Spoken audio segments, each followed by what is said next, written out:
আচ্ছা, আজকে group C group D notice বেরিয়েছে, ভালো কথা। আমি তোমাদের বিশেষ কিছু কথা বলতে চাই। যেখানে নতুন এসএলএসটি যেটা সেকেন্ড হলো 7 এবং 14 তারিখে, সেখানে টিচিং এক্সপিরিয়েন্সের নাম্বার নিয়ে অনেকের দ্বিমত ছিল। অনেকে বলছে তোমরা আগে যাওনি কেন, 2016 যোগ্য স্টুডেন্টরা। নতুন ছাত্রছাত্রীরা কোনোদিনই এটা বলতে চাইছে না যে 2016 যোগ্যরা পাবে না 10 নাম্বার, কিন্তু আগে পাবে না পরে পাবে সেটা সুপ্রিম কোর্টের কোনো ব্যাখ্যা এখনো পর্যন্ত নেই। দ্বিতীয় কথা হলো 2016 যোগ্যরা পাবে এইটুকু বলে দাবি 2025 নতুন প্রার্থীরা রাখছে, কিন্তু সেক্ষেত্রে 2016 কারা যোগ্য এটা কি ওই যোগ্যগুলো বলে দিতে পারবে যে এরাই শুধুমাত্র যোগ্য? 10 নাম্বারটা শুধুমাত্র তাদেরই দেওয়ার কথা বলো। গ্যাজেটে মেনশন করা আছে যদি সে West Bengal higher council education বা ওয়েস্ট বেঙ্গল এডুকেশন থেকে যদি সে টিচিং করে থাকে সে রেসপেক্টে এক্সপিরিয়েন্স নাম্বার পাবে। সেখানে এখন দেখছি আমরা কোর্টে গিয়ে এনভিএসরাও কেন্দ্রীয় বিদ্যালয়ও তারাও 10 নম্বরের দাবি করছে এবং সেটা পাচ্ছে। এই যে বিপুল সংখ্যক ছেলেরা দাবির পর কেসের পর নাম্বারটা পাচ্ছে, এটার দায়ী দায়িত্ব নেবে কি 2016 যারা যোগ্য? আর 2016 থেকে এখনো পর্যন্ত আমরা এইটুকু বের করে আনতে পারিনি কারা যোগ্য এবং কারা অযোগ্য। অর্থাৎ যারা অলরেডি টেন্টেড ক্যান্ডিডেট বাদ দিয়েও তাদের মধ্যে থেকে এখন আইডেন্টিফাই করা যায়নি কারা অ্যাকচুয়ালি যোগ্য কারা অ্যাকচুয়ালি যোগ্য নয়। তাহলে তারা কি দায়িত্ব নিতে পারবে যে আমরা এই 1000 জন বা এই 5000 জন যোগ্য, আমাদের 10 নম্বরটা দেওয়া হোক? যাই হোক, আমরা তবুও চাইবো যোগ্যতা দেওয়া হোক। পরে দেওয়া হবে না আগে দেওয়া হবে এই ব্যাপারটা সরকারের ব্যাপার, কিন্তু কোনোদিন ইতিহাসের কোনোদিন শুনিনি আগে রিটেনের নাম্বার প্লাস যোগ্যতার নাম্বার দিয়ে কোনো কিছুর লিস্ট তৈরি হয়। অনেকে বলছে গ্যাজেট পরিবর্তন করা যায় না, এই গ্যাজেটে তোমরা পরীক্ষা দিলে কেন? আমি তাদের উদ্দেশ্যে বলি মাদ্রাসা সার্ভিস কমিশনের একটু গ্যাজেটটা পড়ে নেবেন। ওখানে কিন্তু বিএড 21-23 বসতে দেওয়া হয়েছিল। ফাইনাল মেরিট লিস্টের সময় 21-23কে হাওয়া করে দিল। একজন ছেলে ছিল ম্যাথ সাবজেক্টের যে টপ করেছিল, একজন হিস্ট্রি ছিল যে টপ করেছিল, উইদাউট ইন্টারভিউ সে টপ করতো, কিন্তু তাকে ড্রপ আউট করে দেওয়া হলো, বাদ দিয়ে দেওয়া হলো। কোনো দেখেছো সমাজসেবী থেকে শুরু করে কোনো কাউরির মুখে কোনো কথা নাই, সেই ছেলেগুলো শুধু শুধু বঞ্চিত হয়ে গেল। তাহলে গ্যাজেট পরিবর্তন হলো না? অবশ্যই হলো। ঠিক গ্যাজেট পরিবর্তন করা যায় না কি যায় এটা পুরোটাই কোর্ট এবং সরকারের উপর নির্ভর করছে। তাহলে ভ্যাকান্সি যা দিচ্ছে তাই নিয়ে লাফালাফি করো, 1,50,000 ভ্যাকান্সি নিয়ে লাফালাফি করা দরকার নেই, গ্যাজেট পরিবর্তন করার দরকার নেই। তাই গ্যাজেট পরিবর্তন হবে না, পরীক্ষা হয়ে গেছে, এই উক্তিগুলো যারা দিচ্ছ একদম ভুল। আমরা আর একটা জিনিস দেখছি প্রাইমারির ক্ষেত্রে, সেটাও বলি। প্রাইমারি রিক্রুটমেন্টের সময় দেখছি আমরা প্রত্যেক ছাত্রছাত্রী যারা আছে বেশ কিছু সুবিধাবাদী, যারা সুবিধাবাদী এই কারণে বলছি তারা চাইছে নতুন 2000 ডিএলএড 23-25 ছেলেরা বাদ যাক, শুধু আমরা এই কম্পিটিশন করি এবং আমরা এগিয়ে যাই। এটা ঠিক যে তারা যদি 10-22 ছাত্রছাত্রীরা আজ আন্দোলন না করতো তাহলে হয়তো প্রাইমারি নোটিশ আসতো না। তাই আমি তাদের সবসময় কুর্নিশ জানিয়েছি, আন্দোলনকে সমর্থন করেছি, বিভিন্ন গ্রুপে সেটাকে শেয়ারও করেছি। কিন্তু এটা মানে এই নয় যে শুধু তারাই পাবে, কারণ তাদের একটুকু বোঝা উচিত, বা তারা যে উকিলের কাছে কেস করছে তাদের এটুকু বোঝা উচিত কোনটাকে গ্যাজেট এবং কোনটাকে নোটিশ বলে। তাদের অলরেডি থিওরি এক্সাম হয়ে গেছে, এক্সটার্নাল পরীক্ষা 2 বছর হয়ে গেল, 2 মাস হয়ে গেল এক্সটার্নাল পরীক্ষা কোনো হয়নি। এক্ষেত্রে কোর্টে গেলেই তারা বেনিফিট পেয়ে যাবে। তাই অযথা তাদের বাদ দিয়ে শুধুমাত্র একটাই পোস্টটা এমন করো না টেট 22 বলে, টেট 23ও চলে এসেছে মার্কেটে। যৌথভাবে আন্দোলন করতে পারলে করো, তাছাড়া ওইভাবে আন্দোলন করতে গেলে কোনো বেনিফিট তোমরা অন্তত পাবে না। ওই একদিন আন্দোলন করেছো 13,000 ভ্যাকান্সি দিয়েছে, আর একদিন আন্দোলন করতে যাও ভালো করে দেখবে নোটিফিকেশন ডেট দিয়ে দেবে, কিছু করতে হবে না। আর ডিএলএড 23-25টা গিয়ে কোর্ট থেকে অর্ডার নিয়ে চলে আসবে, ওরাও দিয়ে পার্টিসিপেট করে নেবে, আখেরে তোমাদের লস হয়ে যাবে। তাই ভ্যাকান্সি বাড়ানোর দাবি প্রত্যেক যারা এলিজিবল তাদের নিয়ে চলো। গ্রুপ সি গ্রুপ ডি যে নোটিশটা এসছে এখানে কিন্তু এক্সপিরিয়েন্সের নাম্বার ধোঁয়াশা রেখে দিয়েছে 5 মার্কসের। তাই তোমরা পরীক্ষা দেওয়ার আগে এটা ক্লিয়ার করার জন্য যেভাবে হোক একটা ক্লিয়ারিফিকেশন চেয়ে পাঠাও, অথবা কোর্ট থ্রুতে চেয়ে পাঠাও, কারা পাবে। শুধু শুধু ফর্ম ফিল আপ করে সরকার টাকা করে দিয়ে লাভ নেই। এই বিষয়গুলো তোমাদের বলার ছিল না বা বলতাম না। কিন্তু এখন প্রাইমারির আন্দোলনের জন্য যেভাবে কিছু ছাত্রছাত্রী খুব অ্যাক্টিভ বা এসএলএসটির জন্য খুব অ্যাক্টিভ, বিভিন্নভাবে তারা পুলিশ পারমিশন থেকে শুরু করে সবাইকে একত্রিত করার চেষ্টা করছে, এটা দৃষ্টি আকর্ষণ এবং খুব একটা ভালো পদক্ষেপ, সে যে গ্রুপ যে ব্যাচে হোক না কেন। কিন্তু আমি বাকি ছাত্রছাত্রীদের কাছ থেকে এইটুকু মেসেজ পাচ্ছি, স্যার কোন কোচিং সেন্টারে ভর্তি হব, মক ইন্টারভিউ দেবো স্যার, আপনি কি করাবেন স্যার। কোনো স্যারের অলরেডি দেখছি মক ইন্টারভিউ প্র্যাকটিস করাচ্ছে।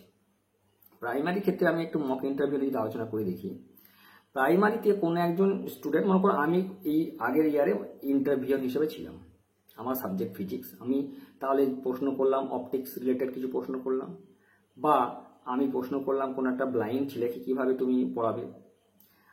নতুন রিক্রুটমেন্টে কোনো একজন টিচার এলো, কোনো একটা বোর্ডে আছে, সেই বোর্ডে দেখা গেল দুজন বায়োলজি টিচার আছে, একজন মেদিনীপুর থেকে বিলং করে, আর একজন টিচার আছে যে মুর্শিদাবাদ থেকে বিলং করে, আর একজন টিচার আছে যে মালদা থেকে বিলং করে। এবার একটা নট 24-এর ছেলে মেয়ে গেছে, যে তাকে প্রশ্ন করতে শুরু করবে তোমার ডিস্ট্রিক্ট সম্পর্কে তুমি বলো। তাই প্রিভিয়াস কোনো কোয়েশ্চেন যেসব শিক্ষকরা চালু করেছেন বা কোচিং সেন্টার, প্রিভিয়াস ইয়ারের কোয়েশ্চেন, মক ইন্টারভিউ এরকম কিচ্ছু হয় না। এখনকার ছাত্রছাত্রীদের কাছে আমার আবেদন, মক ইন্টারভিউর জন্য ওই শাড়ি পরে ভঙ্গিমা করে বিভিন্ন রকমের নাটকবন্দি করে ক্লাস ডেমনস্ট্রেশন এসব না করে যেসব দাদা দিদিরা আন্দোলনের জন্য ডাকছে তাদের সঙ্গ দাও। ভ্যাকান্সি না বাড়লে প্রাইমারি হোক আর এসএলএসটি হোক, ওই রঙ্গমঞ্চ তামাশা দেখে কোনো লাভ নাই। জেনারেল এসএলএসটির কোনো বেনিফিট নাই, সাবজেক্টেরও বেনিফিট নাই। এসএসটির ক্ষেত্রে ইডাব্লিউএস ফ্রেশার কিছু চাকরি পাবে, সে আলাদা ব্যাপার। যে ভ্যাকান্সির কথা 13,000 সামথিং বলছে এবং তোমাদের একটা পেপারে বা বিভিন্ন জায়গায় প্রকাশ করছে যে 51,000 সামথিং স্টুডেন্ট আছে, মোটেও নেই। বিএড পাস 22, টেট 22 এবং 23-25 ডিএলএডই 40,000 স্টুডেন্ট হবে। তোমাদের কোনো ধারণাই নেই এইসব ভুল গল্পগুলো। এর মধ্যে থেকে ভ্যাকান্সি যদি জেনারেলে দেখো 13,000 ভ্যাকান্সি, 3.5 থেকে 4 ম্যাক্সিমাম 3,500 ভ্যাকান্সি থাকবে, কারণ এর প্রচুর ক্যাটাগরি, এক্স সার্ভিসম্যান, এসসি, প্রচুর ক্যাটাগরি। জেনারেল ছেলেরা কী হবে চাকরি পাবে? কাট অফ 34 কোনোদিনই হবে না, তার বেশি হতে পারে। তখন কী করবে? প্রিভিয়াস ইয়ারের কাট অফ দেখতে যেও না, কারণ তখন শুধু সুপ্রিম অর্ডারে ডিএলএড খেয়েই নিয়েছিল এবং সেই সময় না অনেক বঞ্চিত হয়ে গেছে, অনেকে বাদ চলে গেছে, যার ফলে ওবিসির সেকশনে আমি দেখা, ওবিসি এ সেকশনে লো স্কোর একাডেমিক কিন্তু ইন্টারভিউ একটু ভালো পেয়েও সে র্যাঙ্ক করে গেছে ভালো। এখন বিভিন্ন ইন্টারভিউ মকগুলো ফেসবুকে পোস্ট করছে, আমি দেখছি কোচিং সেন্টারগুলো। কোচিং সেন্টার করছে আমার নিবেদন বিভিন্ন রকমের, যে যেই স্যার হন না কেন, আপনারা যেসব ছাত্রছাত্রীতে ভর্তি করছেন তাদের নিয়ে আগে আন্দোলন করতে রাস্তায় আসুন, তাহলে দেখবেন পেপারে দিতে পারবেন যে আমার এতগুলো ছাত্রী পাশ করেছে, এতগুলো ছাত্র পাশ করেছে। কেমন? বেশ, এই দিকটা একটা গেল। আর একটা ইস্যু, বেশ কিছুদিন থেকে দেখছি ওবিসির কেস মিটছে না, সুপ্রিম কোর্টে কন্টিনিউ ডেটের পর ডেট। আজকে ডেট ছিল সুন্দর, একটা 7 নম্বর সিরিয়াল ছিল, সেখান থেকে আবার 14 তারিখ করে দিল। এর ভবিষ্যৎ কী হবে জানি না, কিন্তু মূল কেস যেহেতু, তাই এর প্রভাব কিন্তু পরবর্তীকালে পড়বে। আজকে মধ্যপ্রদেশের একটা ওবিসির কেস ছিল, সেম কেস, ওদের রিক্রুটমেন্ট ভর্তি প্রবলেম হচ্ছে, আমাদেরও একটা ছিল, কিন্তু চিফ জাস্টিস কোনোভাবেই ওবিসি নিয়ে এগোতে চাইছেন না। হয়তো তার রিটায়ারমেন্ট হয়ে যাবে, তারপরে হয়তো পরবর্তী জাজ এলে হয়তো তার কিছু একটা ফাইসলা হতে পারে। তো সব মিলিয়ে পশ্চিমবঙ্গে খেলা হলো। কি খেলা? যখন রাস্তায় দীর্ঘদিন ধরে ওয়েটিং প্রার্থী এসএলএসটি ছেলেরা আন্দোলন করলো, তখন 2016 যেটা চাকরি পেয়ে গেছিল রিপ্রেজেন্ট ক্যান্ডিডেট, তারা খুব মজা নিচ্ছিল। তারপর এদের চাকরি যখন চলে গেল 2016, তখন ওয়েটিংয়ের একটু মজা নিল, তার সঙ্গে মজা নিল পুরনো টিচাররা। এবার পুরনো যারা প্রাইমারি 32,000 ছিল তাদের কেস যখন উঠলো, পুরনো টিচাররা একটু মজা নিচ্ছিল, তখন তাদের আবার রায় হলো, সুপ্রিম রায়, টেট হবে নতুন করে পুরনো টিচারদের, শুধু প্রাইমারি না, আপ টু আপার প্রাইমারি এবং মাধ্যমিক পর্যন্ত যারা পাস গ্র্যাজুয়েটে চাকরি পেয়েছে। এখন পশ্চিমবঙ্গ সরকারের যা ধারণা, সিপিএম আমলে চাকরি পেয়েছে এরা, এদের টেট নিতে হবে, তাই সরকার কোনো রকমের পদক্ষেপ করছে না, টেট নেওয়ার মানসিকতা নিয়ে এগো চলেছে। কেউ কেউ ভাবছে হয়তো টেটটা আমাদের জন্য যেমন স্পেশাল ডিএলএড করিয়েছে ওডিএল মোডে, বা স্পেশাল আমাদের জন্য রবীন্দ্র মুক্ত বিদ্যালয় থেকে, এনআইএস থেকে এইচএস করে দিয়েছে, দেন ডিগ্রি আপডেট করেছে, সেরকমই টেটের আপডেট ব্যবস্থা করবে, এটা হতে পারে না। ফ্রেশারদের সঙ্গে টেট দিতে হবে। এবার প্রত্যেককে নিজের নিজের মজা দেখা বাদ দিয়ে নিজে নিজে ব্যস্ত হয়ে গেছে। এখন পুরনো টিচাররা গিয়ে বিভিন্ন সংস্থারা গিয়ে এনসিটি এগেনস্টে কেস করছে, অর্ডিন্যান্স জারি করে কথা বলছে।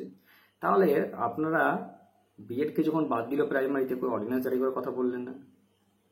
প্রত্যেকটা লোক স্বার্থসিদ্ধির কাজ করছে প্রত্যেকটা গ্রুপের জন্য। তাই যে কোনো আন্দোলন, আমি একটা রিকোয়েস্ট করেছিলাম প্রত্যেককে এক ছাতায় এসে যদি আন্দোলন করা যায়, এবং দাবিগুলো প্রত্যেককে নিজে নিজে একটা দিনে ডিভাইড অ্যান্ড রুল খেলছে এখন, তো সেটাতেই আমরা ব্যস্ত।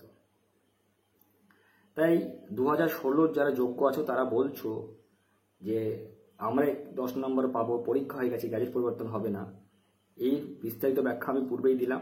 তোমরা যদি দায়িত্ব নিতে পারো যে আমরাই শুধুমাত্র যোগ্য, আমাদের মধ্যে থেকে এইগুলো অযোগ্য নাও, ক্ষমতা নেই বের করা, তার জন্য তোমাদের প্যানেল বাতিল করা হয়েছে।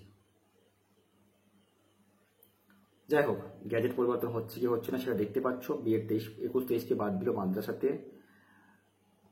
গ্যাজেটে বলেছিল 50% মার্কস লাগবে এসএলএসটির ক্ষেত্রে, সুপ্রিম কোর্ট সেই গ্যাজেট পরিবর্তন করে 45% দিল।